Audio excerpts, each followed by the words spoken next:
una institución muy importante en términos de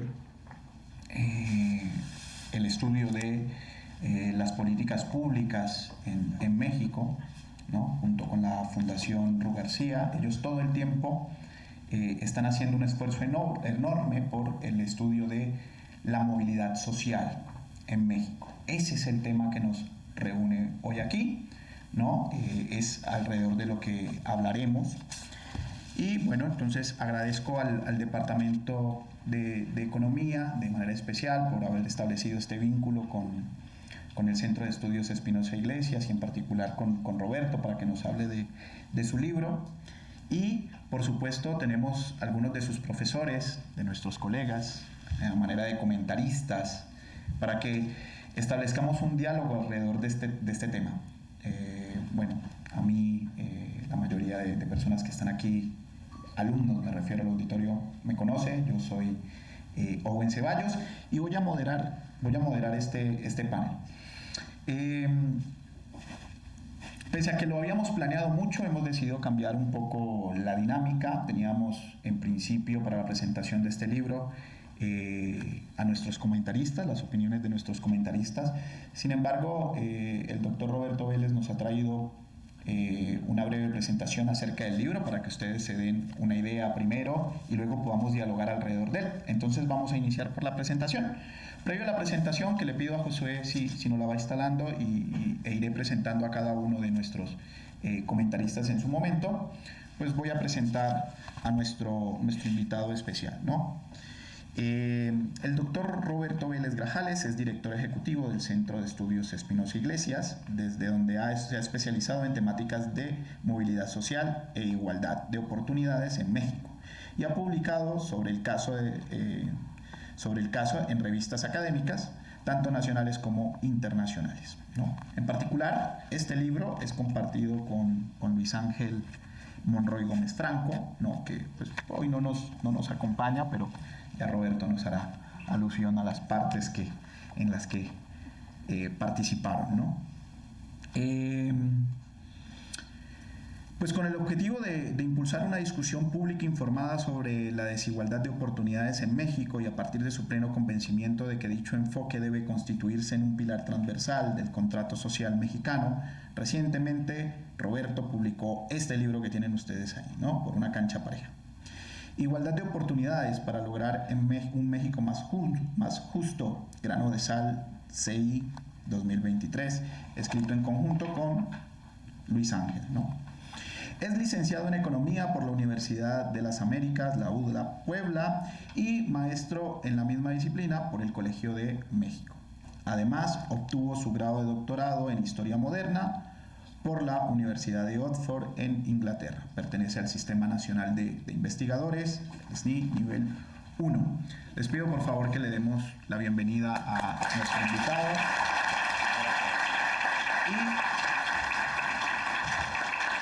Y a mis comentaristas, vamos a bajar la persiana para proyectar, Josué. ¿Sí?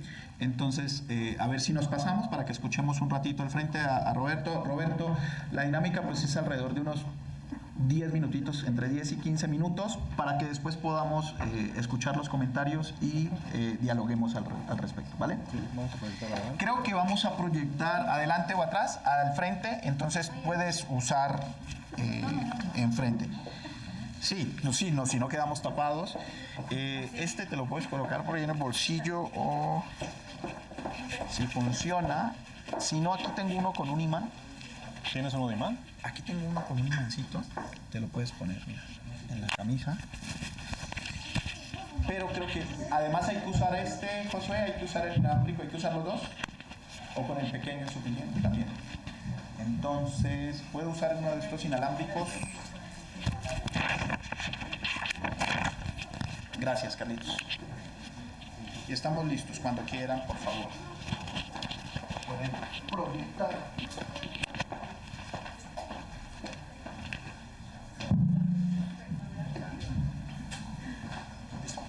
Sí, gracias.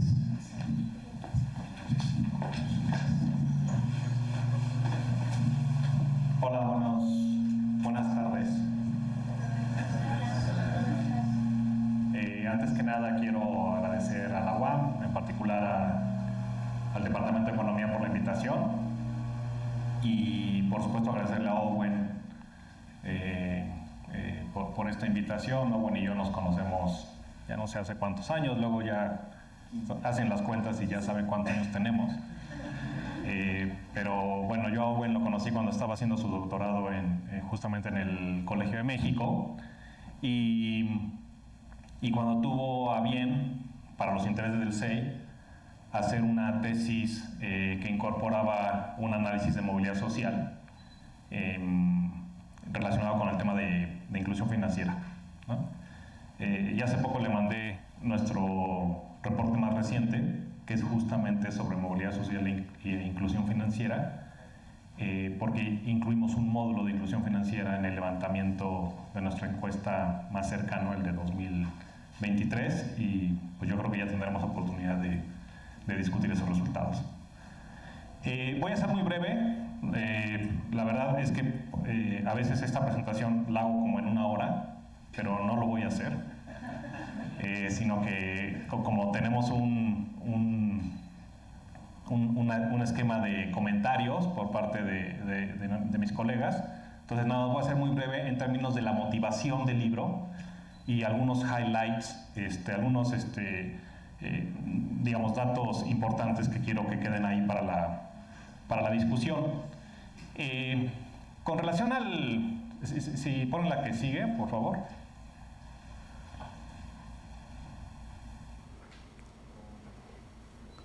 ¿Sí está corriendo o...?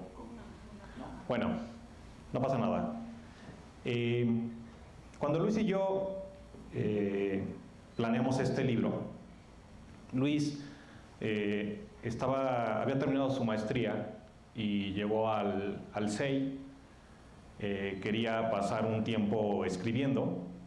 En realidad lo que quería Luis era irse al doctorado, y entonces dijo, pues el CEI es un buen lugar para tener el tiempo para preparar mi salida al doctorado. Eso no significa que entonces no hagas nada, sino que se supone que es un espacio donde vas a poder escribir y preparar todo lo que tienes que preparar cuando te vas al doctorado, que no son pocas cosas, entre exámenes y llenar formatos y 1000 cosas.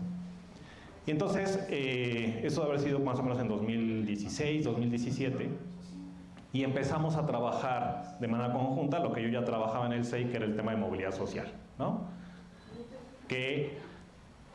Pues ¿de qué se trata? Pues de tratar de contestar esta pregunta básica de si el origen de las personas es lo que acaba determinando su destino.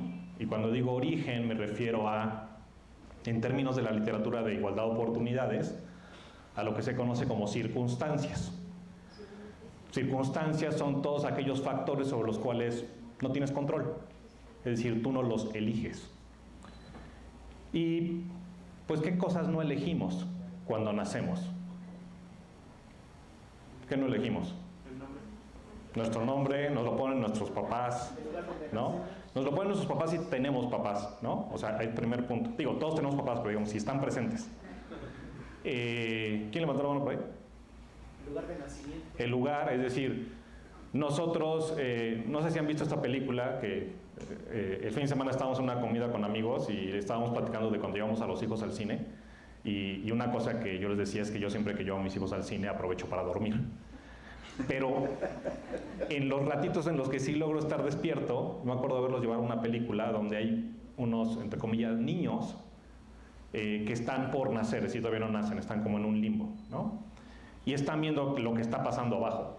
Pero realmente nosotras no vemos eso, ¿no? Y nosotros no elegimos en dónde vamos a nacer, no elegimos a nuestros papás.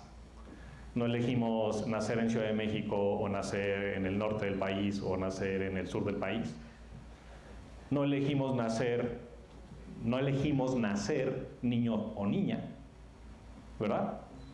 Con todo lo que eso implica en términos de carga social. Y así podemos decir muchas cosas, ¿no? Entonces, esas son circunstancias, son factores sobre los cuales no tenemos control. Y esos factores, uno lo que espera en un contexto de igualdad de oportunidad es que no acaben determinando lo que queremos hacer o lo que queremos ser. ¿Sí? Entonces, hace muchos años, cuando hicimos el informe de Movilidad Social 2013, con base en la encuesta ESRU de Movilidad Social 2011, abríamos el informe haciendo referencia a la novela de Laura Esquivel sobre Como agua para chocolate. Y ustedes a lo mejor no han leído esa novela, pero mis colegas que están aquí al frente, que también son más jóvenes que yo, pero que de todos modos sí les tocó leerla. Y si no la leyeron, luego vieron alguna película. Pero lo importante en el libro es que cuando el libro empieza, la personaje principal se llama Tita. Y todo sucede al inicio en una escena en la cocina de la casa. Entonces piensen en una época revolucionaria, ¿no?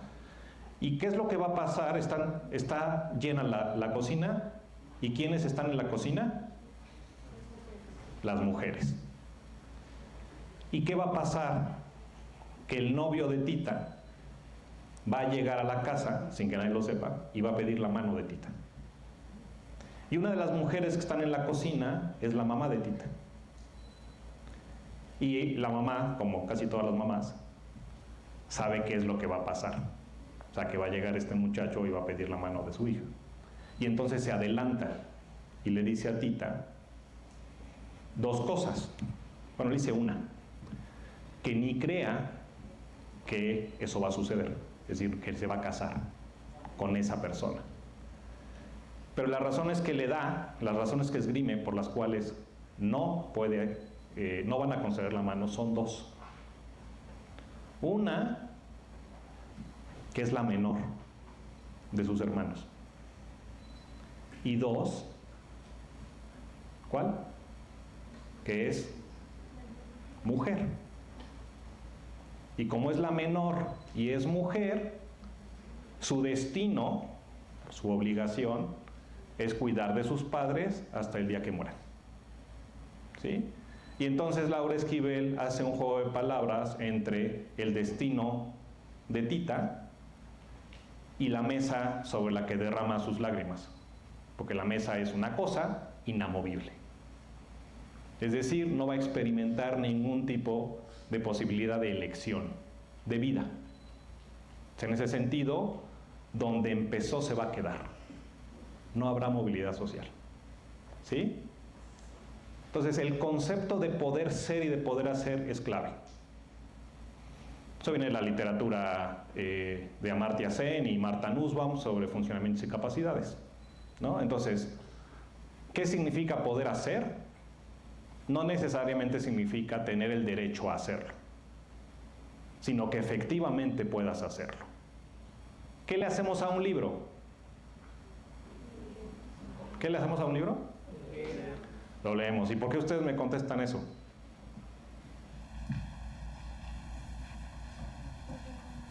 Porque estamos en la universidad, ¿no? ¿Pero por qué estamos en la universidad? Porque podemos leer. Entre otras cosas porque sabemos leer. Entonces, tenemos la capacidad de hacerlo. Podemos elegir leer.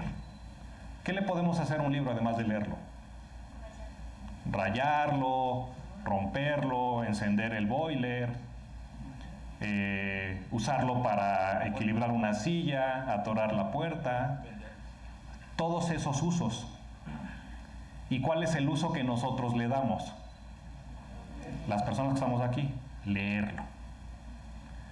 Tenemos una posibilidad más de uso en comparación con las personas que no saben leer.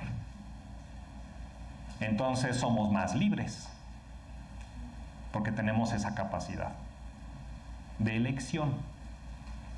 ¿Sí? Entonces, cuando pensamos en igualdad de oportunidades, cuando pensamos en movilidad social, la idea detrás es esa, que mi circunstancia de origen no acabe determinando mi destino.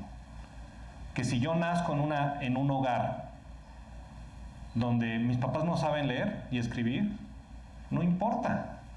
Existe un mecanismo nivelador de oportunidades, la escuela pública. Y ahí yo voy a poder hacerme de ese recurso, independientemente de que yo provenga de donde provenga. ¿Vale? Esa es la idea. Entonces, cuando Luis y yo decidimos hacer este libro, y Owen me tiene que decir cuando llegue a 10 minutos, porque ahí me voy a callar y ya vamos a hablar en serio con sus profesores. Así. Esto lo empezamos a hacer en 2016-2017, en el CEI ya lo hacíamos desde muchos años antes, y esos artículos de investigación que escribimos sobre movilidad social y sobre igualdad de oportunidades, ¿quién los lee? ¿Nunca se han metido a revisar el perfil de sus profesores para ver cuántas citas tienen? O sea, ¿quién los lee? Pues los estudiantes sí se los encargas. Eso es una buena estrategia, ¿no? Pero, digamos, es difícil. O sea, mi punto no es quién nos lee. Obviamente va a haber alguien que te lea, pero es un grupo muy reducido, ¿no? Imagínense, este tipo hace cosas que se llaman movilidad social e igualdad de oportunidades. ¿Quién sabe qué es eso? ¿No?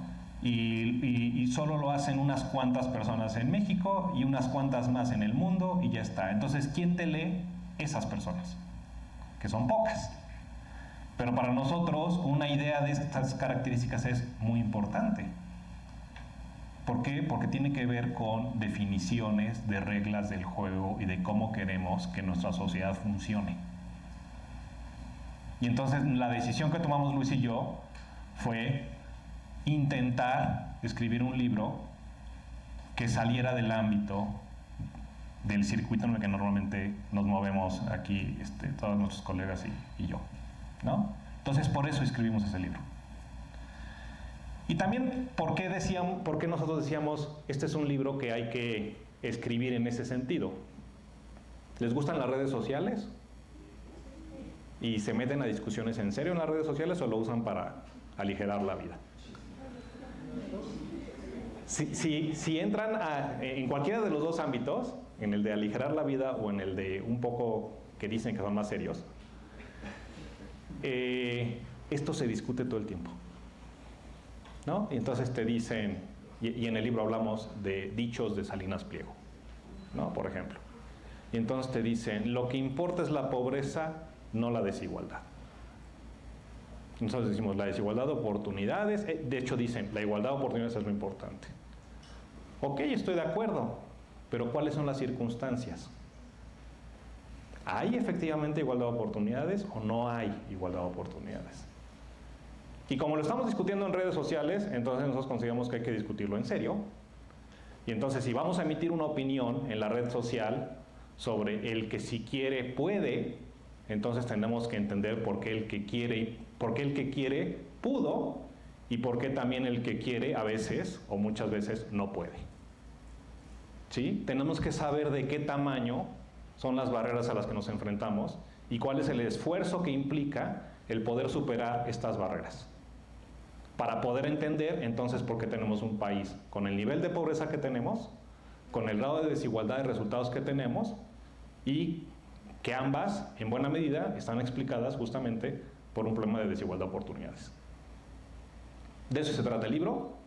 El libro tiene una discusión conceptual, una discusión en torno a la meritocracia, una discusión empírica, una discusión muy amplia sobre nociones básicas de política pública en torno a la igualdad de oportunidades, y al final tiene un capítulo que se divide en dos temas de actualidad, no que vengan, sino que ya están, pero que son de actualidad, que es uno, cambio tecnológico, y lo que está de moda hoy es inteligencia artificial, ¿no? Pero es cambio tecnológico y las implicaciones en el mercado laboral, y cómo este cambio tecnológico potencialmente se constituye en una circunstancia para las personas, y dos, el tema de cambio climático, y cómo también el cambio climático se puede constituir en una circunstancia, dada la heterogeneidad de choques a los que nos enfrentamos debido al cambio climático y la capacidad que tenemos para absorber el choque o minimizar el impacto, dadas nuestras otras características o factores circunstanciales. Entonces, de eso se trata el libro. Ahí hay libros para regalar, ¿va?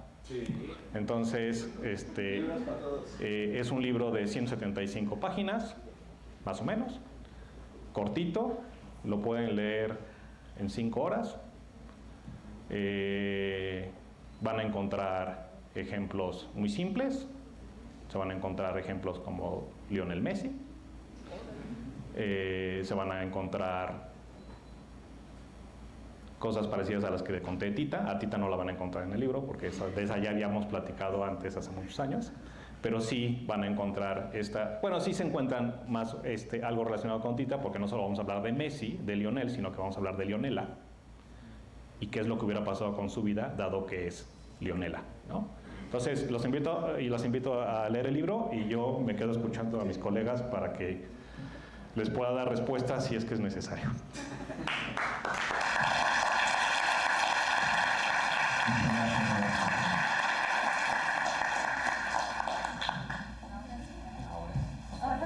Sí, ya. Ahora sí, Delfina, de nuevo. Gracias, Roberto. Muchas gracias. ¿Pero se van a ir todos o no? Sí. Tienen que estar esperando a que no quieren que les caiga encima. Ajá, sí.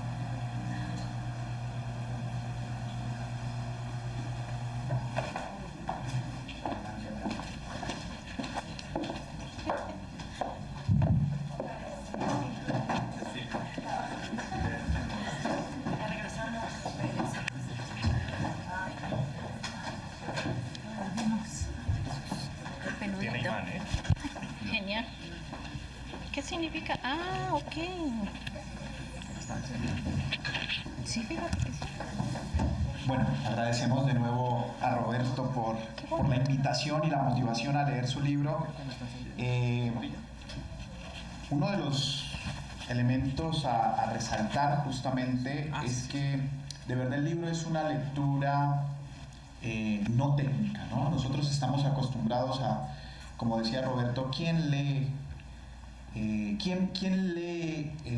esas cuestiones que hacen sus profesores tan técnicas? Créanme que, y no sé, Roberto tendrá su opinión, yo soy profe de econometría de ustedes, la mayoría de ustedes me reconoce por econometría, muchos de ustedes no han llegado, pero han escuchado seguramente.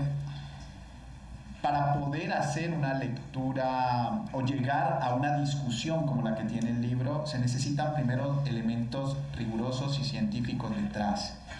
Esos artículos previos de los que estaba hablando Roberto.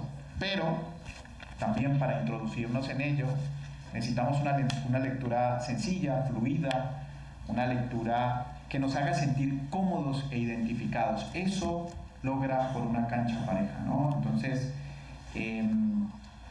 no de manera circunstancial. Ustedes se sienten identificados y motivados con las palabras de Roberto. Vamos pues a dar inicio a nuestro ejercicio de comentarios con nuestros invitados. Vamos a empezar con la doctora Civilitalia Pineda Salazar. Algunos de ustedes la conocen bien. Ella es profesora investigadora asociada del Departamento de Economía de nuestra Casa Abierta al Tiempo, aquí en Azcapotzalco.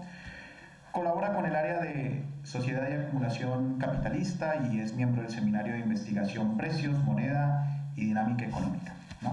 Se especializa en análisis en temas de economía laboral desde la economía política, específicamente sobre migración y género.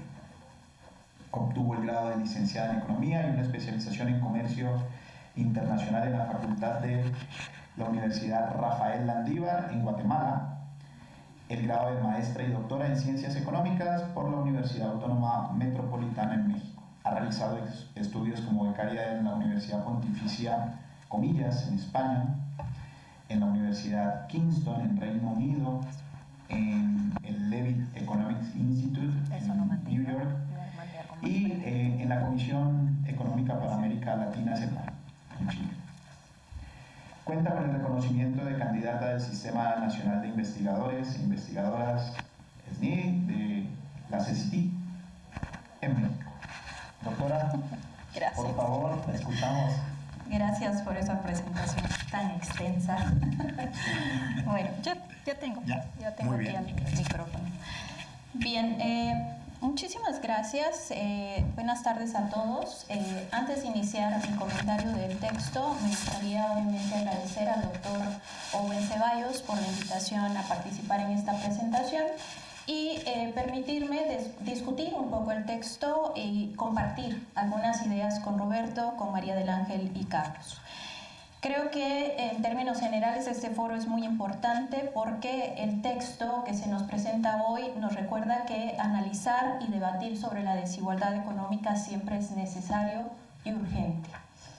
La desigualdad no es un tema que debería preocupar exclusivamente a los economistas, sino que es un asunto que debe abordarse desde lo transdisciplinario, porque solo desde esta perspectiva integral va a ser posible generar un impacto real en lo político, lo social e incluso lo ético. Es precisamente por esa necesidad y urgencia que me parece que el texto de Roberto y Luis es sumamente valioso. En términos generales, los autores plantean una pregunta central. ¿Existe en México igualdad de oportunidades para que las personas puedan desarrollar su potencial o aspirar a una vida digna a través del esfuerzo? Yo creo que tanto los que hemos leído el libro como los que lo leerán pronto, la respuesta instintiva e inmediata que se nos viene a la cabeza es obviamente no, un rotundo no. En México, el esfuerzo o el trabajo duro no es suficiente para garantizar condiciones de vida digna, ya sea por datos e informes, por organismos internacionales, por el periódico, por las redes sociales o simplemente por experiencia propia. Sabemos que esto no es así en México. Un ejemplo de esto es que en 2023 la CEPAL reportó que el 1% de la población poseía el 41.2% de la riqueza total, que el 0.01% de las familias en México, conocidas como los ultra ricos, que es una categoría interesante que demuestra el nivel de desigualdad en este país, posee el 22.3% de la riqueza, mientras que el 64.2% de los hogares tienen acceso a solamente o menos del 50% de acceso a la riqueza neta. Ahora bien, si bien obviamente la pregunta es clara y relativamente sencilla, en realidad esa respuesta instintiva que nosotros damos a decir no, en México no es suficiente el esfuerzo, obviamente esa respuesta no es suficiente para comprender el porqué de la desigualdad, la profundidad del impacto que tiene en la vida de los mexicanos, de las personas, y sobre todo cuál es el camino adecuado para resolverla. En ese sentido, me parece que el libro y la presentación tan didáctica de Roberto es una invitación a reflexionar desde la perspectiva de la igualdad de oportunidades sobre este fenómeno. Yo creo que el libro es sumamente didáctico, les va a encantar a ustedes los jóvenes, los estudiantes, porque la metáfora de la cancha pareja permite tomar ilustraciones entendibles. Introducir a Messi, por ejemplo, es una cosa muy buena, muy positiva en términos de pedagogía, para plantear los dilemas de la desigualdad y su complejidad.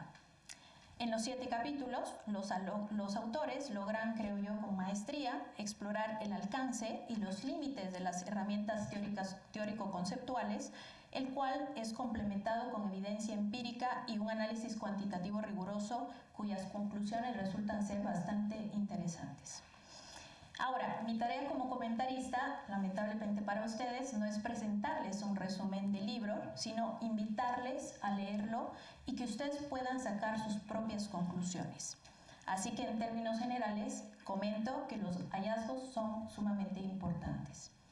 En México existen factores que pueden influir en la trayectoria de vida de las personas y producir diferencias en las oportunidades a las cuales se tienen acceso. Dichos factores no son naturales, son sociales y por lo tanto están fuera del control de los individuos. Ahí agregaría yo a Roberto, creo que cuando nacemos en este mundo no elegimos nada. Nosotros no elegimos ni siquiera nacer, ¿no? Esto es interesante. Ahora, obviamente la cancha en México no es pareja. Los resultados que obtienen los individuos dependen de su origen socioeconómico, específicamente de la educación, el acceso a recursos económicos del lugar en el que nacieron, del lugar de residencia y, tristemente, diría yo, de las características personales como el género y el color de piel. Estos factores no solo afectan las posibilidades de lograr movilidad social, sino que funcionan como mecanismos a través de los cuales se perpetúa la condición de desigualdad, pues la falta de oportunidades se hereda entre generaciones e impacta los resultados independientemente del esfuerzo o del talento. Como resultado de la existencia de estos factores, Roberto y Luis proponen la necesidad de urgencia de políticas públicas que permitan nivelar la cancha, lo cual va desde implementar una mejora en la calidad educativa, la reforma a los sistemas de protección social, una regulación adecuada del mercado laboral e incluso la necesidad de impulsar una política fiscal que mejore la capacidad de recaudación del Estado, pero también que se promueva un gasto eficiente. Dichas medidas no solo deben abordar estos factores que afectan la trayectoria de los individuos, sino, como bien lo dijo Roberto en su presentación, deben ser adecuadas para afrontar los nuevos desafíos del desarrollo tecnológico y el cambio climático. Ahora, sin duda alguna, creo que el texto contribuye al debate de la desigualdad. Es claro tanto en sus objetivos como en la presentación de sus resultados, y sus propuestas de política sin duda son interesantes. La estructura del texto considero que es bastante tradicional en términos de un marco teórico, una demostración empírica, una discusión sobre cómo atender estas dificultades, y sobre todo creo que tiene el gran mérito de cuestionar los discursos meritocráticos tan arraigados en nuestra sociedad y que por lo general responsabilizan a los individuos por su condición de pobreza. Ahora, también creo que es importante al menos plantear lo que yo entiendo que los autores están diciendo. Una cancha pareja implica una sociedad en la que los puntos de partida de los individuos sean iguales, todos tengamos la misma línea de salida, que se eliminen los factores de influencia que hacen que el esfuerzo de unos valga más que de otros, que una sociedad que sea una sociedad en la que la distribución de recursos solo dependa de la agencia individual en una lógica competitiva, de modo tal que en el mercado no influyen las circunstancias personales o del lugar de origen en la determinación de las recompensas. La noción de igualdad de oportunidades propone que el criterio fundamental para la asignación de recursos sea el grado relativo de esfuerzo y, por lo tanto, también de la competencia. Pues esta opera como un mecanismo transparente, dicen los autores, al mantener los incentivos a innovar y un equilibrio benéfico entre la solidaridad y la competencia. Esto se traduce en una percepción bastante específica de lo que es la justicia social. Ahora, sin duda alguna, al revisar el texto, en mi mente hay una pregunta continua y que resuena a partir de este texto. ¿Es verdaderamente suficiente nivelar la cancha para resolver la desigualdad? ¿Qué pasa si la cancha es pareja? ¿Sí? Todos tenemos el mismo punto de partida, pero el árbitro está comprado y algunos equipos son poseídos o tienen dueños multimillonarios. ¿Sí? A esta pregunta, si es suficiente nivelar la cancha, lamentablemente mi respuesta es no. La igualdad de oportunidades representa, creo yo, un punto de partida, ¿sí?, realmente común para todos los individuos, que podría corregir las trampas de origen e intervenir en la reproducción intergeneracional de la pobreza, mejorando, al menos en teoría, las posibilidades de una movilidad social. Mi opinión particular es que este enfoque se inscribiría entonces dentro de un paradigma institucionalista reformista, es decir, uno en el que no se cuestiona el modelo de economía de mercado en sí, sino que la desigualdad se atribuye a fallas institucionales que impiden que la sociedad funcione de manera más equitativa. En consecuencia, el argumento subyacente del texto es que si se logra corregir la distribución inicial de oportunidades, entonces el resto de la competencia mercantil, de las relaciones mercantiles, entonces podrían desarrollarse de forma más justa. El libro, en este sentido, es claro en identificar que hay una injusticia ahí insertada en el punto de partida inicial. Pero creo que en términos generales se detiene muy poco en cuestionar cuáles son los mecanismos estructurales que producen esa desigualdad, y entre ellas me permito mencionar las relaciones de poder y su concentración en pocas manos, el peso de las condiciones materiales productivas y las estructuras sociales en las cuales estamos insertos, el efecto del capital transnacional y de las relaciones de dependencia económica en el panorama global, y finalmente, lo que me parece más importante, las opresiones históricas de raza, género y clase. Es decir, es una tarea pendiente ahondar en las causas sistemáticas e históricas que producen y perpetúan la desigualdad. En mi opinión personal, la concentración de la riqueza no es un accidente, sino que es el resultado de un sistema que prioriza las ganancias económicas a la equidad, la solidaridad y la justicia. La concentración de riqueza genera también concentración de poder y por lo tanto centraliza influencia en algunos pocos. Esto Piketty lo refiere en su texto y básicamente considera que esta concentración de poder económico y político es un obstáculo para el sostenimiento de la democracia y por lo tanto crea y reproduce instituciones y normas sociales que activamente participan en la reproducción de la desigualdad. Entonces, ¿no sería más bien necesario emparejar la cancha, pero también cambiar las reglas del juego? En ese sentido, me parecería entonces que emparejar la cancha es necesario, claro que sí, pero no es suficiente. Es un buen punto de partida, pero las preguntas que me quedan a partir de la lectura son muchísimas. ¿Creemos que el capitalismo puede, con la ayuda del Estado, ser más justo? ¿Es la competencia la mejor forma de lograr la cohesión social? ¿Por qué los seres humanos estamos obligados a competir todo el tiempo? ¿Por qué nuestra vida tiene que organizarse como una carrera de méritos y rendimientos? ¿Hasta qué punto las élites de este país están dispuestas a ceder privilegios para emparejar la cancha? ¿Emparejar la cancha eliminaría sus privilegios?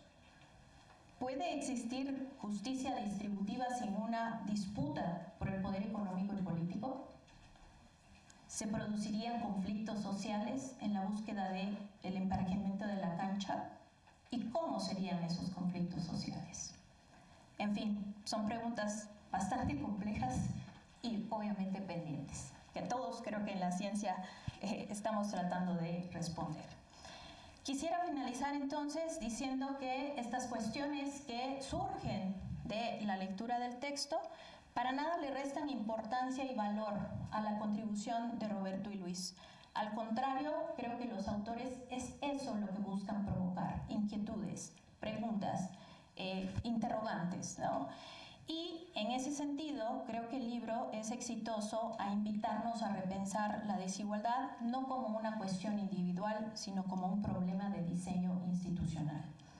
El libro, finalmente, es un medio pedagógico excelente, político y ético que promueve la conversación y el debate para la búsqueda de la cohesión social y, sobre todo, la legitimidad democrática. Si bien, desde mi perspectiva personal, pues porque finalmente Owen dijo, ella es de economía política. Si bien el tono del libro es bastante moderado, creo que su mensaje es profundo porque lamentablemente el futuro de las y los mexicanos nunca será justo si el origen y las características personales determinan el acceso a las oportunidades y marcan nuestro destino. No me queda entonces más que invitarles a ustedes, los alumnos, a leer el texto, a debatir sobre las ideas planteadas y a través de su análisis preguntarnos qué mecanismos serían necesarios para alcanzar una sociedad con igualdad de oportunidades, pero también una sociedad justa, solidaria, verdaderamente libre, y cuando digo verdaderamente libre me refiero a una sociedad ajena a los dictados del capital y del mercado. Muchas gracias.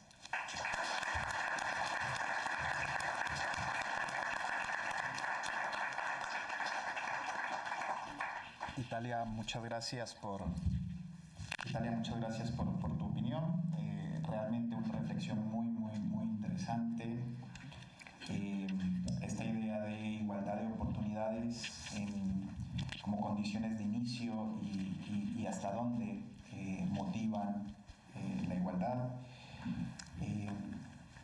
Y sí eres de economía política, pero no quiere decir que no implica nada, implica que hay reflexiones profundas. Ahora pues le corresponde el turno a nuestro querido colega, el doctor Carlos Alberto Duque García. Él es profesor visitante y doctor en Ciencias Económicas por la Universidad Autónoma Metropolitana de México, maestro en Ciencias Económicas por la Universidad Nacional de Colombia. Ha sido profesor e investigador en Colombia y en México, así como consultor de Naciones Unidas.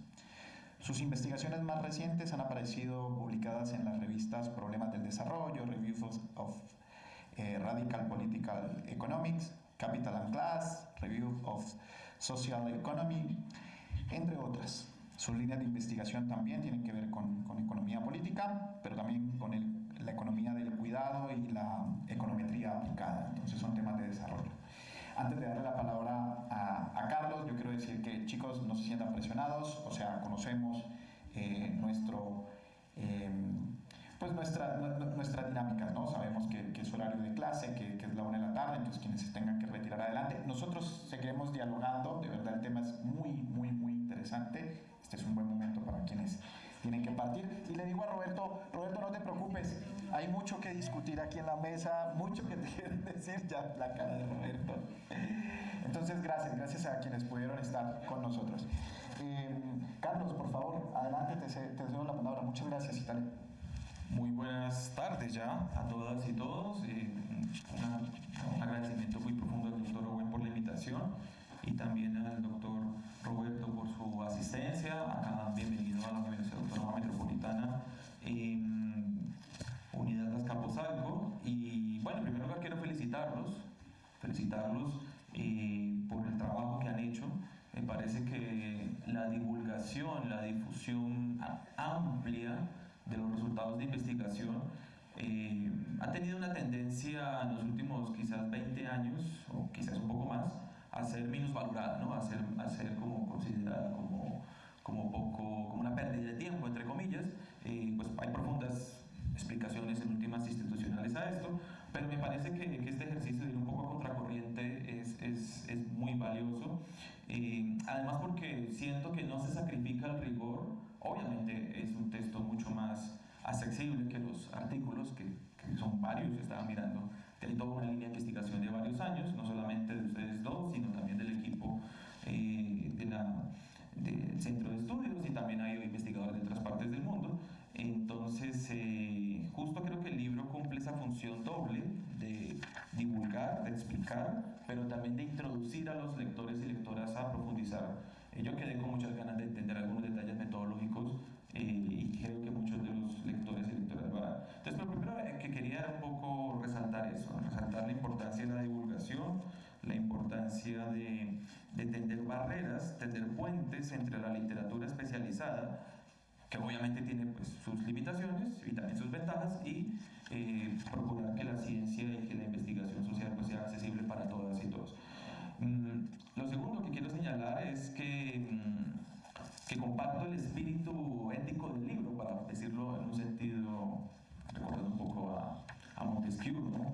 Esta idea del espíritu de las leyes. Creo que el libro tiene un espíritu ético que podemos resumirlo en 2 puntos. Lo primero, señalar que la desigualdad es un asunto éticamente criticable, es decir, que no hay una justificación de la desigualdad, tampoco un encubrimiento, sino que hay una denuncia rigurosa de la desigualdad.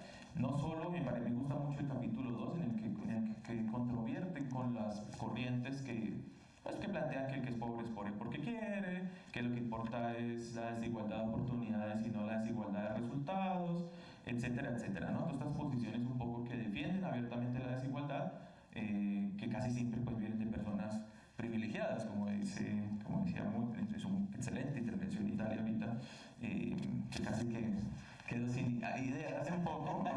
Pero bueno, pues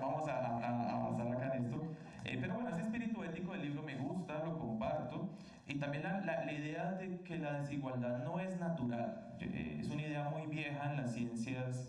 Bueno, ahí ya nos movemos en un terreno confuso entre el pensamiento científico, académico, social y las ideologías políticas, ¿no? El darwinismo social, esa cosa horrible del siglo XIX, y antes de eso Malthus, y todos los viejos argumentos reaccionarios, cada cierto rato se reenganchan y se asumen un ropaje, entre comillas, moderno, para volver a decir lo mismo, ¿no? Que las desigualdades son naturales, que las desigualdades hacen parte de la naturaleza humana, y que si una persona tiene la posibilidad de elegir si viaja al espacio o no, y otra persona pues tiene que casi que seleccionar a sus hijos a cuál le da educación y a quién no, pues que eso supuestamente es natural. Y creo que en el texto hay una apuesta por decir no es natural, es social, ¿sí? Por supuesto hay discusiones sobre si es social institucional, social histórico, pero en principio es superable, y creo que comparto totalmente ese espíritu ético del libro. En los hallazgos empíricos, que fueron las cosas que más me gustaron del libro, quiero señalar, sobre todo para los estudiantes que seguramente no hasta ahora tienen acceso al libro, hay unos datos que me impactaron mucho. Hay una metodología que clasifica los hogares como en unas escalas, y luego miran en términos del tiempo si lograron moverse de esa escala, de esa posición en la que estaban, a una posición mejor o peor. Y bueno, lo que encuentran los investigadores es que las posibilidades de movilidad social, de cambiar de una posición, pues son muy bajas. Abro comillas, prácticamente la mitad de las personas que nacen en el peldaño más bajo de la escalera de recursos económicos mexicana se quedan en la misma posición al alcanzar su vida adulta y formar su propio hogar. ¿Sí? Estamos hablando de, grosso modo, 50% de probabilidades de no tener prácticamente ninguna movilidad social. Ahora, algo interesante que puede pensarse como una debilidad, pero también una fortaleza, es que la clasificación en los grupos es relativa en cada periodo, pero en algunos aspectos puede haber mejoras generacionales que beneficien a todos, pero también puede haber empeoramientos. Entonces, en una sociedad como la mexicana, donde los salarios reales han caído desde la crisis del 82 y muy lentamente se han recuperado en los últimos años, pues ese es el peor de los mundos, porque no solamente no hay movilidad en términos relativos, sino que en términos absolutos hay una caída, ¿sí? Y es la gran paradoja que sale en redes sociales, que dice, bueno, yo tengo un doctorado, o tengo una maestría, hablo 2 idiomas, y mi papá, sin nada de eso, a los 30 años ya tenía su casa, ya tenía sus hijos, tenía un bocho. Hombre, y ese esfuerzo y ese resultado de vida que pasó, ¿sí? Y sin embargo, esta persona que se queja puede estar relativamente mejor que otra persona que está aún peor, sí. O sea, el obrero que no terminó la educación secundaria en los años 70 está relativamente mejor que el que está en esas condiciones hoy. Pero en términos relativos es interesante. Entonces yo creo que esa parte como convendría un poco, por supuesto no en el texto, porque, pero sí complementarla con esa evolución general de los niveles de vida. Y el cambio climático pues nos está golpeando totalmente a todos. Yo creo que la incidencia de enfermedades respiratorias, de cáncer en la piel, de todos tipos de cáncer, pues va a ser peor para las próximas generaciones en comparación a la gente que creció en los años 40 o 50. Es decir, esta idea del progreso acumulativo pues hay que matizarla, ¿no? Esta famosa frase de Walter Benjamin, ¿no? Todo documento de civilización es al mismo tiempo un documento de barbarie. Entonces sí, ha habido crecimiento del PIB, pero eso ha implicado que respiremos cada vez peor, ¿no? Y eso, bueno, nos está pasando factura. Pero hay un dato que ya me parece muy importante, además señalarlo, es qué pasa con el escenario que nos acostumbró Televisa, ¿no? De la persona muy pobre, pero que por toda una telenovela resulta subiendo al escalón, casándose con la persona, supuestamente por amor, la persona rica, ¿no? Acá dice, la posibilidad de recorrer toda la escalera social, es decir, ser la persona que está literalmente en la peor condición y alcanzar el peldaño más alto, se reduce solo el 3%. ¿Sí? 3%. Y eso que estamos acá en un grupo en un grupo pequeño relativamente de grupos. Si nos moviéramos, yo sé que hay problemas metodológicos para poderlo hacer, pero si nos pudiéramos mover, ¿cuál es la probabilidad de ser de lo más bajo al 0,1% que decía Italia, pues yo creo que la probabilidad converge a cero, ¿no? La probabilidad converge a cero. Y esto nos habla un poco de una estructura social y económica que tiende a reproducir desigualdades.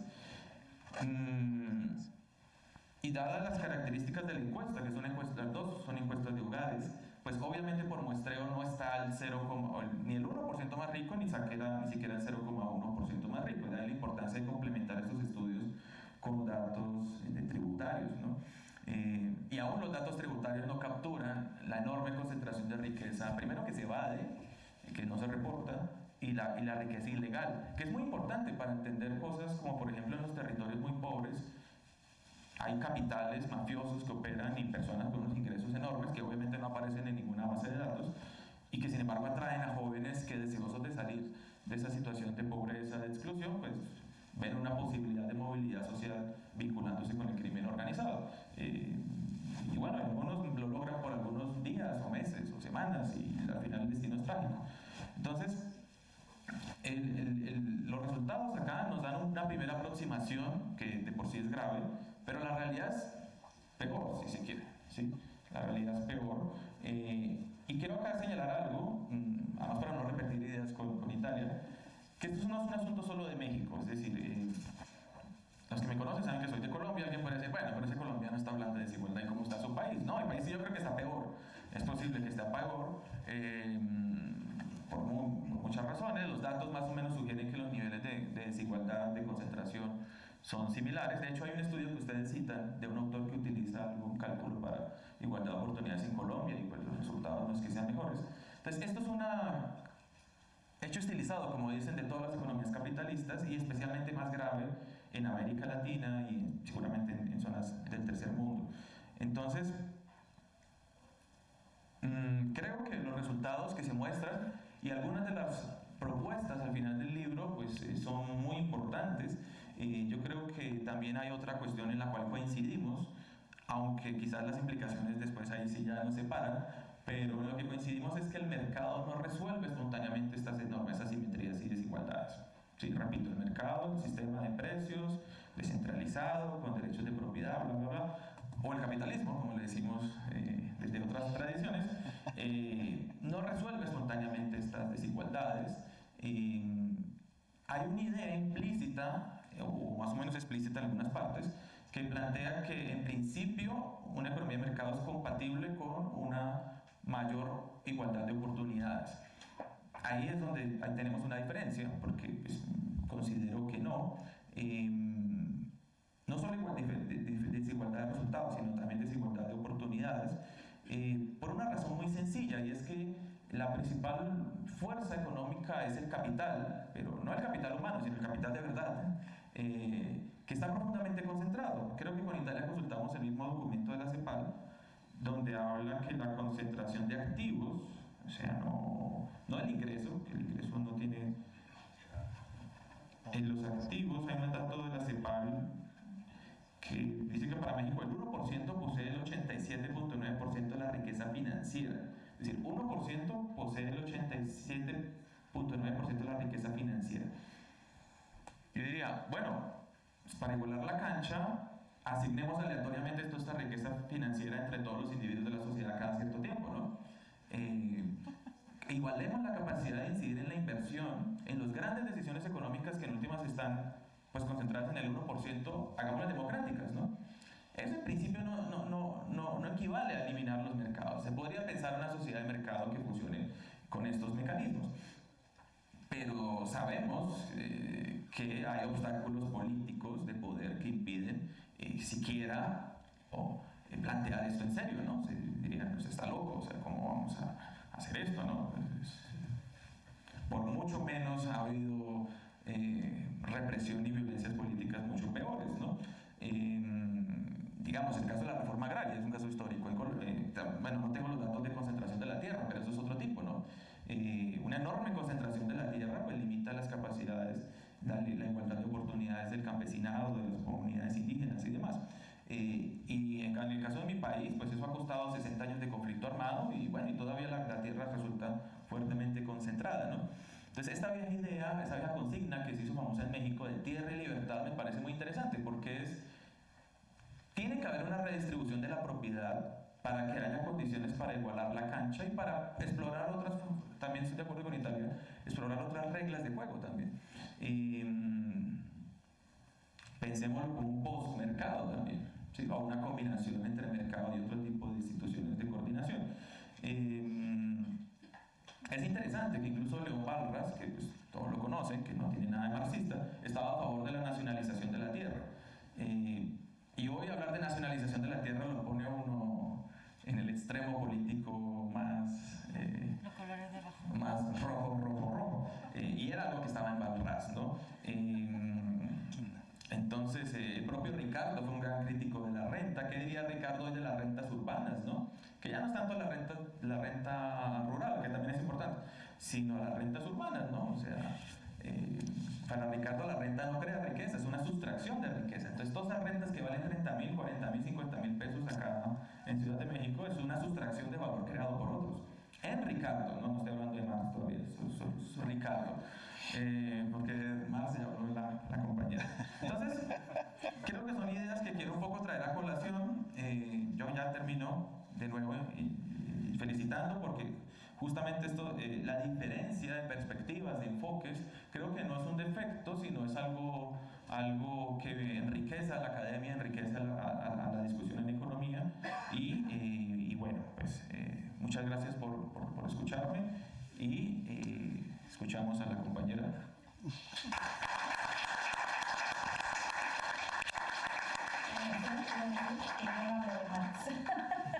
No voy a hablar de Marx, me tardo más. Carlos, agradezco mucho, al igual que a Italia, tus reflexiones. Y voy a hacer un breve comentario antes de darle la palabra a María del Ángel, que es que, hombre, es extraño, pero es una de las discusiones más importantes que tenemos entre nuestros colegas. Y para mí es muy emocionante poder compartir esta mesa con Italia y con Carlos, que pertenecen al área de economía política y que expresan sus opiniones desde su trinchera. Pero creo que nos muestran y nos enseñan de que de verdad podemos establecer un diálogo desde todos los enfoques, y creo que Roberto no me dejará mentir en un rato. Muchos de aquí dicen, Owen es lo más neoclásico que puedas encontrar, ¿no? Y sus técnicas y la econometría, ¿no? Sí, probablemente. Pero las reflexiones que nos comparten Italia y Carlos, creo que, hombre, las disfrutamos y las compartimos todos, ¿no? Porque en el fondo tenemos un sentir de que efectivamente no es suficiente la economía de mercado, de que si debemos cambiar o no las reglas del juego, si solamente colocar condiciones iniciales es suficiente, y hay que trabajar para ello, ¿no? Creo que si lo hacemos en conjunto desde las diferentes perspectivas, si nos permitimos dialogar más como lo estamos haciendo hoy en la mesa, eso es más posible, ¿no? Bueno, le quiero dar la palabra a la doctora María del Ángel Molina Armenta. Ella es profesora investigadora asociada también del Departamento de Economía de nuestra Casa de Estudios, de nuestra Casa Abierta al Tiempo. Es miembro del Seminario de Investigación Precios y Moneda también. Eso sí, esto está un poco... que yo sepa no, pero bueno. Sí, no. Aquí hay algo extraño con... Se ha de haber cruzado con... Sí, están ambos. María del Ángel, ella es egresada de nuestra maestría en economía, ¿no? Del área de historia económica. Y luego hizo su doctorado en el Instituto Mora. María del Ángel ha sido profesora de la UNAM, ¿no? Y es miembro del Sistema Nacional de Investigadores, es una de nuestras grandes profesoras aquí, ¿no? Nuestras profesoras más queridas. Mari, te doy la palabra sin mucha más presentación por respeto al tiempo de los demás. Créame que en esta mesa puros doctores de 9 chicos para discutir. Bueno, pues buenas tardes a todos. Antes de agradecer la invitación a Owen y a Roberto, les agradezco a ustedes porque están aquí. Desde este momento tienen un lugar en mi corazón. Bueno, ahora sí el agradecimiento a Owen, que 2 puntos dicen ellos. Que cuando se escriban con ellos, que se los cobran, ¿no? Bueno, gracias Owen por la invitación, gracias Roberto por estar aquí, bienvenido siempre. Yo preparé un documento muy breve con la intención, digamos, de ofrecerles pues un comentario más organizado, ¿no? Y no se me vayan de pronto las cabras al monte. Y quiero además de decirles que lo que voy a leer son digamos, sí, comentarios en torno al texto que revisamos, que estamos comentando ahora, pero que tienen la intención de hacerles una invitación. O sea, escúchenme con esta idea, ¿no? Nos está dando motivos para revisar el texto. Bueno, el primer comentario que tengo respecto al libro, que seguramente pues ya se ha dicho en todos los espacios donde se ha presentado, pero en este espacio no se ha dicho, pero entonces por eso hay que decirlo. No, sí, Italia lo comentó. Es lo atinado que resulta su publicación para abonar a la comprensión, discusión y atención de la desigualdad en México. Un país con tremenda concentración de la riqueza que, por desgracia, ya es característica distintiva, al igual que el pozole, el mariachi, el tequila y la baja recaudación fiscal, diría Luis Aboites, reconocido historiador de las finanzas públicas mexicanas. Italia daba un dato también en ese sentido, ¿no? De los ultra mega ricos. Tan tremendos. Bueno, me parece también un acierto importante que se publique por el Centro Espinosa Iglesias, organización cuya misión, según se lee en su página web, es generar investigación especializada para conformar directrices de políticas públicas y acciones que impulsen la movilidad social en México. Por una cancha pareja, a la luz de este propósito, es a mi juicio, si se me permite el término, el manifiesto académico del centro y a la vez una especie de carta de presentación que pone sobre la mesa el problema de desigualdad de oportunidades, destacando su relevancia y urgencia en el debate público. Un segundo comentario tiene que ver con las virtudes del diseño del libro. Por una cancha pareja es un ensayo extenso de investigación que, con afanes de divulgación, cumple con creces el complicado reto de escribir para el público general sin perder de vista el rigor que supone la investigación científica. Se dice fácil, pero no lo es. Creo que este acierto fue posible gracias al evidente cuidado que los autores tuvieron por construir una narrativa accesible y, sobre todo, a la estructura con la que organizaron el argumento del libro. En la nota introductoria nos indican las coordenadas para realizar sus lecturas. Nos dicen, ¿no? De antemano el texto está dividido en 3 secciones, una sección teórica constituida por los primeros 3 capítulos, una empírica para el caso mexicano, donde dan cuenta del estado que guarda la desigualdad de oportunidades en México, que comprende capítulo 4 y 5, y una tercera sección en donde dan justo lo que señalaba Roberto cuando nos platicaba sobre el libro, que dan, digamos, como que estas nociones gruesas, estas pinceladas gruesas para el diseño de las políticas públicas y que además ponen sobre la mesa pues estos temas nuevos que surgen, ¿no? Estas agendas de investigación que surgen a propósito del planteamiento.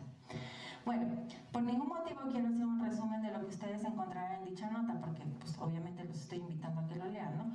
Pero lo traigo a colación porque cada sección aporta el entendimiento de la tesis central. Esta idea que ya señaló también Roberto, Italia y Carlos, ¿no? En el sentido, digamos, de que en México existe la movilidad, digamos, es muy baja y la manera, digamos, en la que se puede inserir o corregir esa baja movilidad o es proporcional es proporcional a cómo el diseño institucional quita o minimiza el impacto de las condiciones iniciales sobre el destino. Bueno, entonces aquí estamos. Así, subrayar la concordancia entre la estructura de un texto y su idea general es recordarnos la importancia que adquiere un diseño metodológico articulado a la hora de comunicar los resultados de una investigación. Creo que este señalamiento sí lo hago a propósito de un interés muy personal. Yo particularmente me he interesado muchísimo en cuestiones, digamos, metodológicas, que me parecen siempre muy atinadas, sobre todo para nosotros que estamos frente a grupos, ¿no? Estamos formando nuevos cuadros, o nuevos economistas, o nuevos sociólogos, abogados, etcétera. Y regularmente, o sea, asumimos los profesores que los chicos lo aprenden como en el camino o quién sabe en dónde, ¿no? Y entonces lo que sucede es que de pronto tenemos alumnos en posgrado que no, que digamos que dan cuenta de las dificultades o que estos procesos no se han atendido en su debido momento. Entonces, bueno, eso se tiene que decir porque al final de cuentas, pues uno aprende de lo que ve, ¿no? Entonces también acérquense a este texto viendo cómo es que está armando un argumento y en torno a él está constituyendo está definiendo, digamos, una estructura y además cada parte de esa estructura está entrelazada entre sí, ¿no? A mí me parece eso pues muy importante. Bueno, en tercer lugar, quiero llamar la atención en torno a dos reflexiones que su lectura me incentivó. La primera tiene que ver con la concepción de los problemas del crecimiento y desarrollo, en los que debo advertir no soy experta ni capaz de realizar un análisis como Dios manda, porque cabe decir soy historiadora de las finanzas públicas mexicanas, pero mi especialización no me impide al menos formular los siguientes cuestionamientos.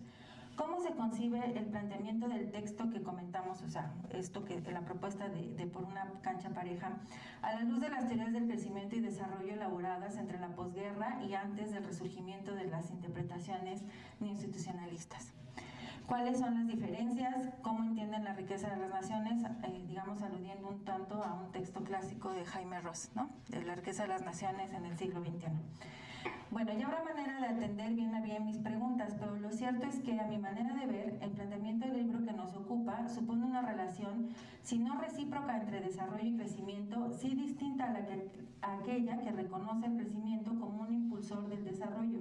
No se trata de crecer y luego distribuir, sino más bien de pensar el desarrollo como condición del crecimiento. No en balde los autores sostienen, y abro cita y la voy a leer textual porque me parece que resume muy bien esto que estoy señalando. Nuestro objetivo en esta obra es transmitir una noción de desarrollo bajo la cual las personas, independientemente de sus circunstancias de origen, tienen la posibilidad de elegir de manera libre quiénes quieren ser y qué hacer en su vida. En ese sentido, planteamos la necesidad de garantizar a todos el acceso a las oportunidades que les permitan, con base en sus preferencias, alcanzar y aprovechar todo su potencial. Además, concebimos dicho espacio de oportunidades, o sea, esta igualdad, digamos, en la posibilidad, como una condición necesaria para lograr un beneficio colectivo. En general, la existencia de barreras de acceso a las oportunidades no solo acarrea costos respecto a la justicia social, sino también para el crecimiento económico y la cohesión social. Cierro cita. Bueno, la traigo a colación porque creo que da cuenta justo de esto que les estoy señalando, ¿no? O sea, es una invitación, el planteamiento del texto es una invitación a pensar en esa causalidad quizá, ¿no? O sea, desarrollo, crecimiento y no crecimiento, desarrollo. Ahora bien, a propósito de esta cita, otra cuestión. Si el problema de la desigualdad se atiende desde el marco institucional, es decir, si la apuesta es por cambiar las instituciones que norman la distribución de oportunidades, ¿cómo asegurarnos de que el diseño mismo de la política pública en sí y su implementación lleguen a buen puerto? O sea, que cumplan sus objetivos. O sea, muy historiadora, ¿no? Te estás dando. Bueno, ¿cómo hacer para que del plato a la boca no se caiga la sopa? ¿Cómo establecer marcos regulatorios que atiendan además la heterogeneidad de los contextos? ¿Ninguna herencia se cuela en los diseños de política pública? Bueno, la segunda reflexión está relacionada con el asunto del financiamiento y por tanto, obviamente, ¿no? O sea, porque hago historia de la hacienda pública. Entonces, bueno, el financiamiento y por tanto con el enfoque integral y progresivo de la política pública que proponen los autores. En el capítulo 6, en sintonía con su planteamiento, Vélez y Monroy Gómez Franco, tras reconocer los problemas del gobierno mexicano en términos de mala reputación y falta de confianza por parte de la gente para el pago de impuestos que sirvan para hacer frente a las desigualdades sociales, se declaran convencidos de que una ruta de deliberación pública permitirá avanzar en la construcción de un sistema político que ante los ojos de la población resulte tanto central como confiable y entonces, en ese momento, ahora sí, contar con el apoyo de la opinión pública y de las aportaciones fiscales para garantizar las condiciones necesarias para alcanzar la igualdad de oportunidades. O sea, en otras palabras, en algún momento todos nos vamos a poner de acuerdo y vamos a actuar en función de ese acuerdo, ¿no? Bueno, de esta afirmación me surgen varias preguntas, pero la que más me da vueltas es si la deliberación pública, digamos, ese debate, ese ponerse de acuerdo, alcanza para definir y establecer un nuevo arreglo fiscal. No sé. Ah, bueno, a eso voy. La historia de la coordinación tributaria en nuestro país ha dado cuenta en diversos momentos de las adversidades políticas en términos de la tensión entre los actores que participan en el fenómeno tributario, también de las adversidades políticas, adversidades económicas, administrativas y hasta culturales que este supone, o sea, modificar el arreglo fiscal. Por ejemplo, la intención federal por concentrar las facultades tributarias, ¿no?, a través del ICR y el ICIN, que es el antecedente del IVA, que son, pues, son los dos pilares de la recaudación fiscal en nuestro país y también en otras experiencias latinoamericanas, pues en nuestro país tuvo un montón de dificultades de todo tipo, ¿no?, que luego les contaré. En fin, el asunto de lograr un acuerdo tributario es por demás complejo y no se trata de resolver estas cuestiones aquí. De lo que sí se trata es dar cuenta del tipo de reflexiones que la lectura del libro pone sobre la mesa. Me parece también que puede haber, pues, diferentes interpretaciones de cómo abordar el problema del crecimiento y el desarrollo. Digamos, la lectura que hizo Italia es muy representativa en ese sentido, Carlos también, pero bueno, independientemente de que estemos o no de acuerdo con la lectura que se está haciendo aquí o la propuesta teórica metodológica que se está proponiendo, que se está poniendo sobre la mesa, lo cierto es que, pues, hay al menos indicios para ir avanzando, ¿no? Y pues que Dios nos agarre confesados y a ver cómo nos va. Bueno, para cerrar y a manera de recapitulación, un último comentario. A lo largo del ejercicio de mi oficio me he hecho de la creencia de que un buen texto de investigación es aquel que, además de sustentar debidamente sus resultados, llama a la reflexión. El libro que estamos comentando cumple con creces ambas cuestiones.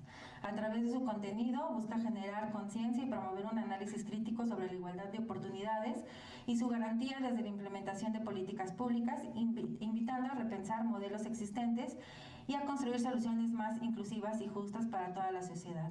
Al mismo tiempo ofrece a nuestros alumnos, los que están aquí presentes, a ellas dos, gracias por esperarme, muchachas, porque fueron mis alumnas hace tiempo. Ofrece a nuestros alumnos, los que están aquí presentes, que se están formando como economistas o digamos como en cualquier disciplina social de la que ofrece la división de nuestra universidad, pues les ofrece una agenda de investigación cuyos pendientes están en espera de ustedes. Es todo de mi parte, muchas gracias.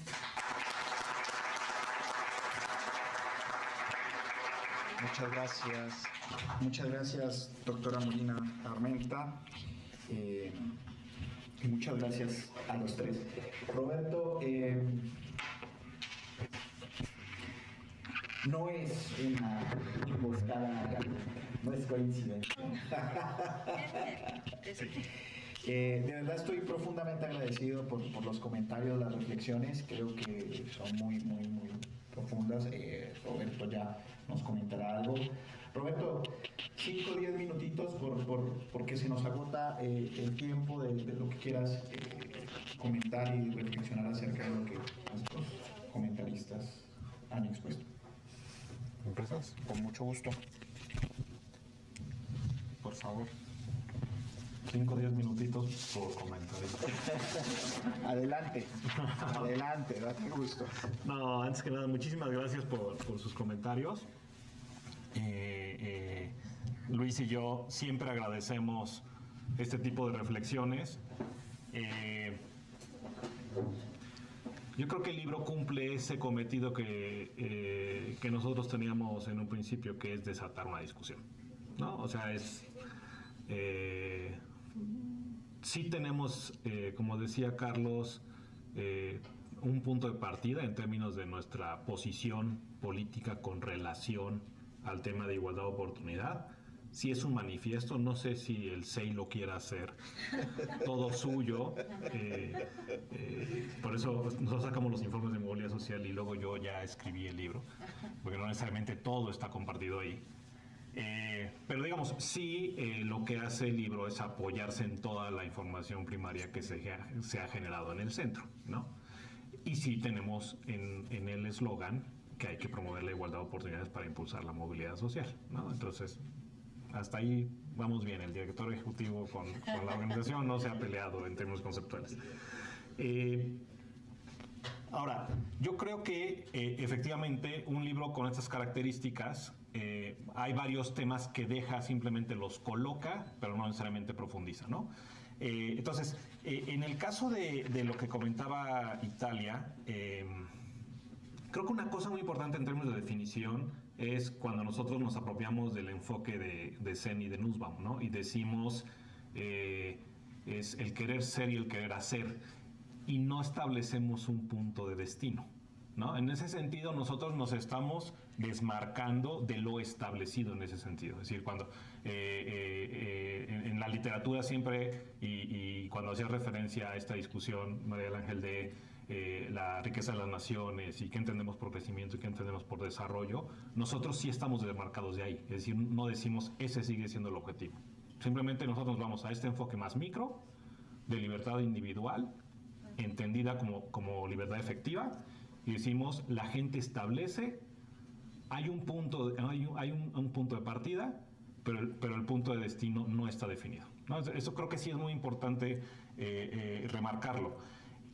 Ahora, en el libro, y probablemente ahí es uno de los argumentos que hace Citalia, es no necesariamente lo discutimos tan a profundidad como podría discutirse, pero sí establecemos dos espacios de conformación de desigualdad de oportunidad, que es el punto de partida, que es la idea tradicional, capital humano de los 70, o sea, todas estas ideas, lo Becker, ¿no?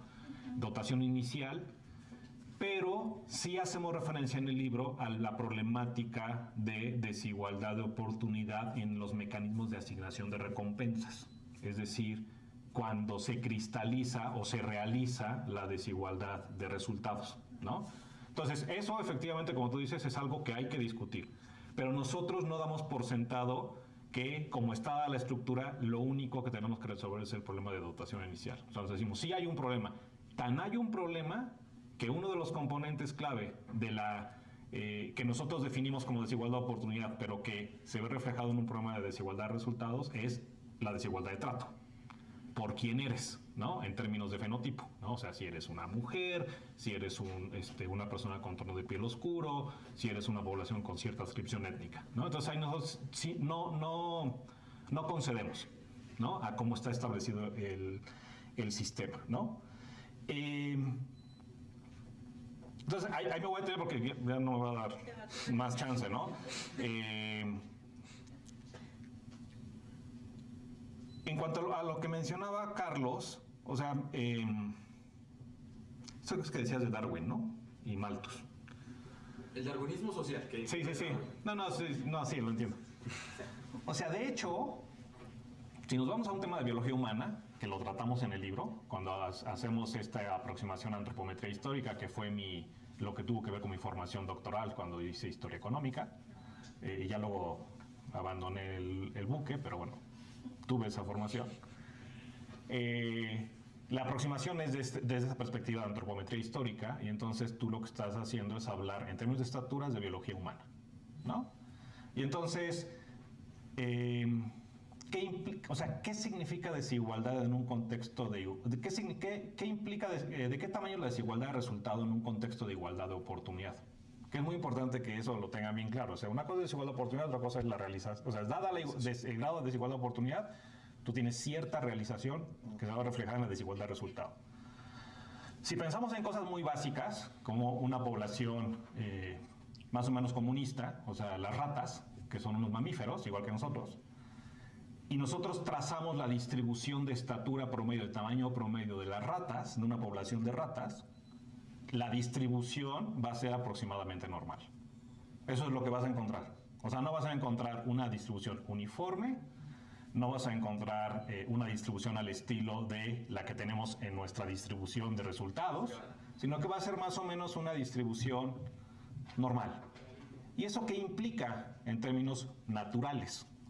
En términos naturales implica que tú tienes arriba del 95% de la población, más 98% de la población colapsada alrededor de la mediana, que es igual a la media. Es decir, sí hay desigualdad de resultado, pero tienes a prácticamente toda la población alrededor de la mediana, ¿no? Entonces, a mí cuando me preguntan, ¿qué es lo que tú esperarías en términos de desigualdad de resultados si tuviéramos igualdad de oportunidades perfecta? Que yo sé que es muy complicado. Algo así, ¿no? Es decir, que no es que tuviéramos a todos exactamente con el mismo resultado, pero sí tendríamos a 95-98% de la población colapsada alrededor de la mediana en términos promedio, ¿vale? Ahora, una mención que hiciste, Carlos, sobre esta diferencia entre movilidad relativa y movilidad absoluta, efectivamente es muy importante, porque una cosa es y en términos históricos también lo es, o sea, puedes tener mismos grados de estratificación en el tiempo, pero no es lo mismo tener una esperanza de vida de 37 años que tener una esperanza de vida de 74 años. La esperanza de vida al nacer, ¿no? 74 años no es lo mismo. Y eso hay que mencionarlo siempre. En el tipo de datos que presentamos, cuando hacemos, por ejemplo, análisis de movilidad educativa, ahí se ve reflejado. O sea, ¿qué es lo que está pasando en un país como México en un análisis que se circunscribe únicamente, y eso era lo otro que quería comentar con relación a lo que había dicho Italia y también con relación a análisis histórico, es solamente estamos yendo de una generación a otra, ¿no? Entonces, digamos, con eso no vamos a poder explicar el mecanismo histórico. A lo que nos hemos aproximado en estudios contemporáneos, en todo caso, es más por el lado cualitativo, ¿no? Y entonces identificar los mecanismos en el análisis cualitativo de cómo está operando estas cosas, por ejemplo, tratamientos diferenciados en el mercado laboral, etcétera, etcétera, y cómo eso es sistémico, ¿no? Pero sí nosotros tenemos esa limitación cuantitativa es un corte transversal con pregunta retrospectiva que te va a capturar 2 generaciones, ¿no? Pero en términos de educación, por ejemplo, cuando hacemos estos comparativos de cuál es la probabilidad de que alcances estudios profesionales, que es donde están los principales retornos a la educación en el mercado laboral, siendo que tus padres estudiaron profesional versus que tus padres llegaron a los niveles mínimos de formación educativa, tú lo que encuentras es que efectivamente hay un problema de estratificación en el sentido de que la probabilidad de que alcances estudios profesionales es mucho más alta, como con los resultados que vamos a sacar próximamente con el informe nacional, con la nueva encuesta, es 7-1 en comparación con población que tiene papás hasta primaria. Pero si tú ves la matriz completa educativa, tú tienes una menor proporción de la población replicando el nivel educativo de sus padres y en realidad tienes a más del 50% de la población ya moviéndose hacia niveles de secundaria y preparatoria, ¿no? Entonces, digamos, ese efecto marea del que hablaba Carlos, ahí está presente y en general en los indicadores la marea es positiva, ¿no? El problema es que esta idea de primero va el crecimiento y después la distribución, el famoso trickle down, no se da, ¿no? Entonces no es suficiente, o sea, el efecto marea positivo no es condición, puede ser condición necesaria, de hecho es condición necesaria desde mi perspectiva, pero no es condición suficiente para resolver el problema de estratificación, ¿no? Y ya con eso les contesté varias preguntas, ¿no? Efectivamente, cuando nosotros hacemos este planteamiento de que hay un problema en la asignación de las recompensas, estamos reconociendo que, como está establecido el mercado no resuelve por sí solo, ¿no? O sea, sí requieres de una intervención, en este caso nosotros hablamos del Estado, y decimos, si tú quieres igualar oportunidades que eventualmente se vean reflejadas en cierta composición de resultados, el Estado es el mecanismo nivelador más importante que hay por razones de escala, por razones de alcance y por otras razones, ¿no? Y finalmente, porque ya me ibas a callar, ¿verdad? Sí, por supuesto. Finalmente, de lo que preguntaba María del Ángel, o sea, esta parte de teoría del crecimiento y desarrollo, nosotros ya lo mencioné, o sea, en la parte de desarrollo nos vamos a un enfoque más seniano. Teoría del crecimiento muy al estilo de nuestros cursos de desarrollo contemporáneos de posguerra, todo esto que nos cuentan de Drag Ray y Acemoglu y todo esto, pues tiene ciertos problemas, ¿no? O sea, efectivamente, crecimiento y desarrollo no son lo mismo, si es que entendemos el crecimiento como PIB per cápita.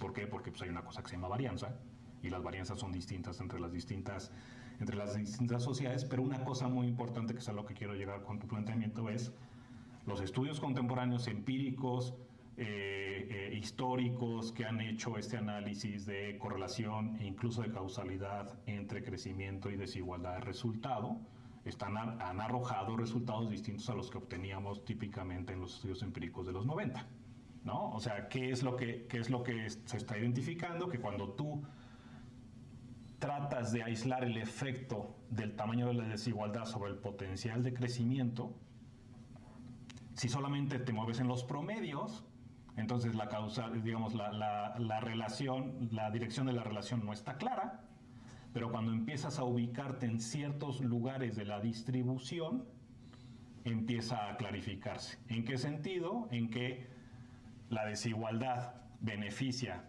a los grupos que están en la parte alta de la escalera social en términos de crecimiento de su ingreso promedio, pero que afectan negativamente a los que se encuentran por debajo de la mediana, ¿no? Entonces, digamos, en términos, la implicación de política pública es, si tú quieres construir una idea de crecimiento inclusivo, entonces no puedes aceptar que permanezca el statu quo de la composición de desigualdad de resultados que estamos observando, y que, por ejemplo, en los estudios de gente como Rodríguez o de Juan Carlos Rodríguez y ya no me acuerdo cómo se pide el otro, lo que hacen es aislar el componente de desigualdad para identificar el peso de la desigualdad de oportunidad, y lo que acaba determinando este problema de crecimiento diferenciado entre los que están arriba y los que están abajo es justamente eso, el componente de desigualdad de oportunidad, ¿no? Y sobre tu pregunta del consenso, o sea, creo que sí vale la pena explicarle a las y los estudiantes de dónde viene esto y por qué lo planteamos así. Y tiene que ver con un estudio empírico que hicimos hace 5 años con gente del Colegio de México, que hicimos Raimundo Campos, Rodolfo Latorre, Aurora Ramírez, Alice Crosser y yo, donde levantamos una encuesta sobre percepciones de desigualdad y predisposiciones con relación al pago de impuestos. Bueno, percepciones de desigualdad, predisposición con relación a la actitud frente a la desigualdad, percepción con relación al pago de impuestos y predisposición al pago de impuestos. Son esas 4 cosas, ¿no? Y entonces, un primer resultado es la gente en México en promedio predice bien el nivel de pobreza, predice bien el nivel de desigualdad de resultado y predice muy bien el grado de movilidad social en los extremos de la escalera, que es lo que normalmente reportamos en el libro. Y la gente, cuando le preguntas sobre su actitud con relación a la desigualdad, te dice que debería ser menor. No la de oportunidad, la de resultados, ¿sí? Entonces, primeros 2 puntos. Y los siguientes 2 puntos es, cuando tú le preguntas a la gente quién debería pagar más impuestos, en promedio la gente acaba ganando la idea de que tiene que haber una progresividad en el pago de impuestos, ¿no? Cuando les preguntas cuál es su disposición de pago de impuestos, entonces la gente te dice que está dispuesta a pagar cierta proporción de impuestos. Y cuando eso tú lo cruzas contra las fuentes oficiales, resulta que eso de por sí ya es lo que están pagando. O sea, ellos creen que pagan más, pero en realidad ya lo están pagando, y entonces el margen de construcción de acuerdo queda muy limitado, ¿no? Y nosotros sí planteamos esa necesidad en términos de construcción de consenso, porque, bueno, primer punto, en ese estudio no identificamos la razón por la cual no quieren pagar más, ¿no? Hay ciertas ideas de por qué. Una es como cuando te dicen, paga impuestos. Y yo digo, ¿para qué si me voy a formar al IMSS y no me dan el servicio? ¿No? Son ese tipo de problemas de legitimidad de la operación del Estado, como tal, de la funcionalidad del Estado, ¿no? Y ese es el típico argumento, cuando dicen, oye, ¿por qué voy a pagar más si ya de por sí lo estoy pagando, ¿no? Estoy pagando un seguro médico privado, estoy pagando la escuela privada, estoy pagando no sé qué. Dicen, no, o sea, estoy pensando en la gente que está arriba, ¿no? Lo resuelven así. Ellos lo pagan de manera privada. Entonces, cuando te dicen, oye, ¿vas a pagar más impuestos? No, ¿para qué? Si yo ya lo estoy pagando. Pero de manera privada, ¿no? Entonces, ¿cómo construyes eso? Pues tienes que mandar una señal muy clara de que el Estado va a funcionar.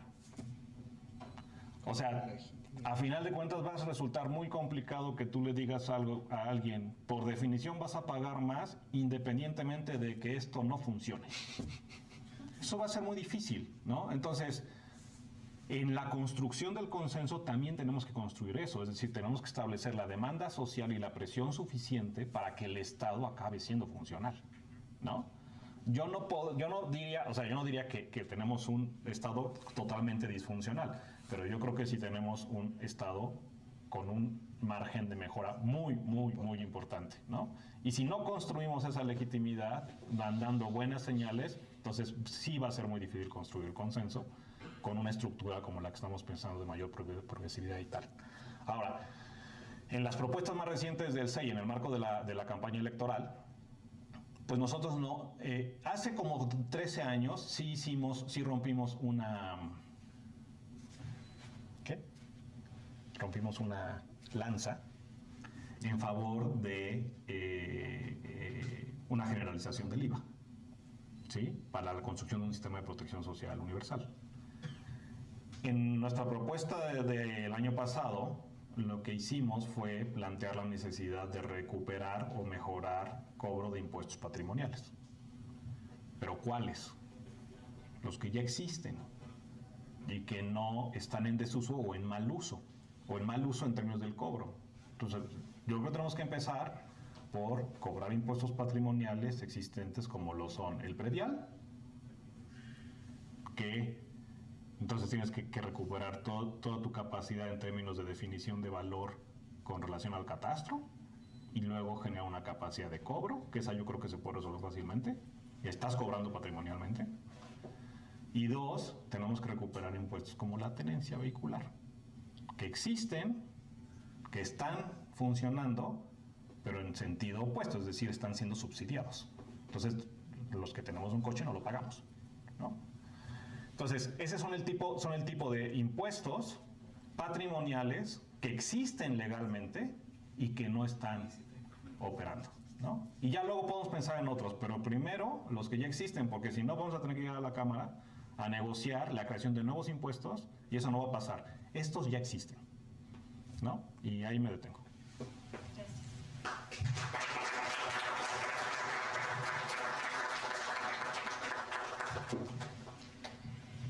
Pues Roberto, muchas gracias y muchas gracias a nuestros tres comentaristas. En realidad no nos extendemos más. Agradecemos al Centro Espinosa Iglesias también Muchas gracias. por la oportunidad, ¿no?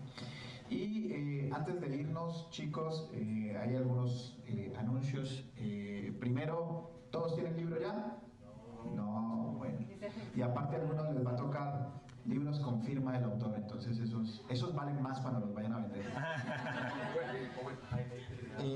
Sí, y antes de irnos, bueno, le voy a dar la palabra a nuestro jefe de departamento, que aún en condiciones de salud no adecuadas, precarias, nos acompaña y lo agradecemos inmensamente. Jaime, muchas gracias. Muchas gracias. ¿Les gustó la presentación? Les tengo noticias. No será la primera vez que tengamos al doctor Roberto Vélez acá con nosotros. Les pido que estemos atentos a las actividades del Departamento de Economía porque tendremos información relevante en términos de una serie de proyectos que estamos trabajando de la mano con el doctor Owen, con el doctor Roberto. Entonces les invitamos a que estén pendientes de estas actividades. Roberto, muy agradecido con tu presencia acá, muy agradecido con la puerta que nos has abierto desde el SEI para lograr estos vínculos y estoy convencido de que será provechoso para tu institución, para la nuestra, pero particularmente para nuestros alumnos acá en la licenciatura en Economía y en la parte académica que ofrecemos desde la División de Sociales. Y también finalizo agradeciendo a nuestros presentadores, así como ustedes disfrutaron la presentación, también la disfruté yo. Fue tremendamente estimulante para mí escuchar el debate que ustedes planteaban, el rigor metodológico que distingue a los trabajos del Centro Espinosa Iglesias, pero particularmente de Roberto, da pie al nivel de estas discusiones y yo estoy muy complacido y contento por haberlos escuchado a ustedes, colegas, y por tenerlos también a ustedes acá. Gracias, Owen, que fue también, por supuesto, la puerta de entrada para entrar en contacto con el SEI y pues les invito a que estén atentos, atentas. Tendremos de nueva cuenta al doctor Vélez acá con nosotros y ahorita nos lo vamos a robar porque hemos preparado también algunos elementos de difusión con los que amablemente espero nos pueda apoyar y posteriormente lo tendremos acá de nueva cuenta. Muchas gracias, público. Muchas gracias al público.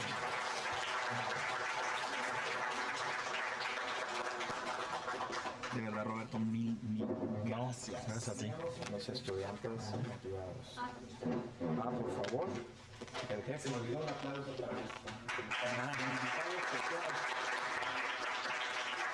Muchas gracias. Muchas gracias.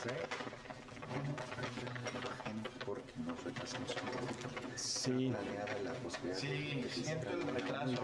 Van a recibir libros, chicos, no se vayan. Todavía nos quedan libros, Josué, ¿verdad? ¿Ya no? ¿En serio? Entonces estos son los 5 de la firma. A ver, voy a donar el mío. Proyecto como yo después lo vuelvo O sea, yo le he dicho a Gwen, o sea,